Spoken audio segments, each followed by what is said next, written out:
Hi there, this is John Wilkinson again from History Made Easier, with a presentation examining the American Search and Destroy missions, a strategy cum tactic introduced by General Westmoreland that he would pursue throughout 1966 and 1967 to achieve what he called the crossover point, at which the North Vietnamese were losing more men than they could replace, but one which for political reasons as much as anything else had to be achieved at a minimum cost of American lives. So America sent in troops on search and destroy missions, if necessary deploying its massive firepower, artillery and air power. The first search and destroy mission in early 1966 was in the Binh Dinh province in central Vietnam. Operating on intelligence reports, search and destroy set out to cut off the Viet Cong's supplies, as well as to wipe out enemy numbers. But it involved the utter destruction of Vietnamese villages. The villagers would be first warned to leave, but then, whether they had left or not, artillery fire and airstrikes would wipe out the villages off the map. And if troops were helicoptered in, they operated under what was referred to as free fire zones, in which everyone was defined as an enemy, and so anyone could be shot.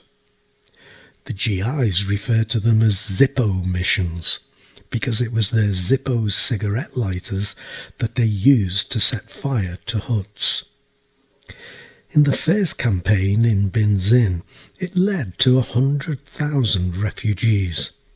In total, there were 17 such campaigns that led to 3 million homeless Vietnamese, 20% of the South Vietnamese population. But most of the North Vietnamese regulars escaped. In a war with no fronts, in which territory was neither permanently lost nor gained, the only way the Americans could gauge whether they were winning or not was in counting the Viet Cong killed. But who were the Viet Cong and who were the villagers?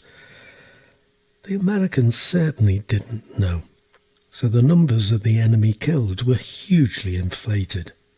Not only that, it encouraged indiscriminate targeting. And it didn't work. It disrupted communist operations, but they did not destroy enemy units or deprive them of those areas beyond the time of operation. It also meant that Americans lost the war of hearts and minds. Americans were destroying whole villages, at the very least destroying crop stores and burning down houses and killing villagers. The failure of the Americans to gain the support of the Vietnamese meant that the Americans fought the same units for the same territory numerous times after supposedly destroying them. The most notorious of search and destroy raids took place in a group of hamlets in the Quang Ngai region of South Vietnam in March 1968. Intelligence had indicated that some Viet Cong units were taking refuge in the group of hamlets that came to be collectively known as My Lai. The 100 or so soldiers that went into My Lai on the morning of Saturday, March the 16th, were known as Charlie Company. They had only been in Vietnam for 3 months, and yet had suffered over 40 casualties. Just 2 days earlier, they had lost a sergeant who was popular amongst the men, victim of a landmine. They were told that because it was a Saturday, any villagers that they came across would be Viet Cong, or Viet Cong sympathizers. Therefore, they went into the village expecting to engage with Viet Cong, whether they be men, women or children, and that they were to be killed, and the village destroyed.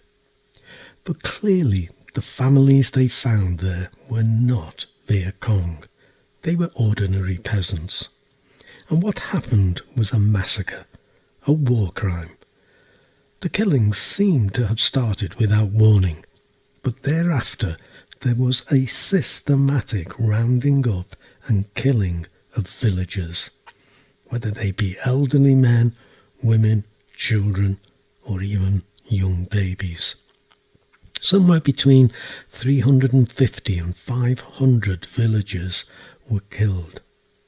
The soldiers' defence was that any of the villagers might have been booby-trapped. As we've noted, it was normal for Viet Cong death counts to include any Vietnamese peasant who had been shot or otherwise killed. The report on the incident of My Lai did record that a small number of non-combatants had been killed, but that the remainder of the death count were Viet Cong. Only a year later did the fact that an atrocity had taken place come to light. There was an investigation into the massacre, but only one soldier, the lieutenant in charge of Charlie Company, was convicted of any criminal activity. It was the American magazine Life that helped to bring the massacre to light, and the magazine returned to the massacre on its 45th anniversary, recalling how America had lost any claim to the moral high ground in a war often defined as a battle between right and wrong, and noting that My Lai was but one act of barbarity, that there were numerous equally appalling and shameful acts. So the American strategy cum tactic of search and destroy.